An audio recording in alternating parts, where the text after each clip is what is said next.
Wednesday, September 14th, 15th, I think, 10:25 a.m. getting ready to start the car to back out the driveway. It would not shift into first last night, so I'm going to see how it goes. Starting the car.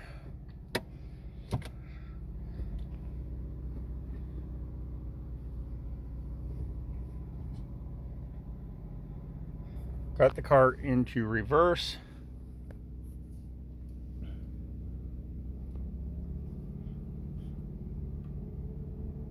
Backing down the driveway.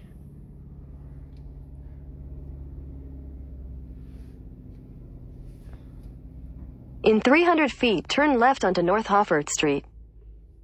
And getting ready to shift into first. Clutch is fully depressed, foot on brake, and shifted into first fine.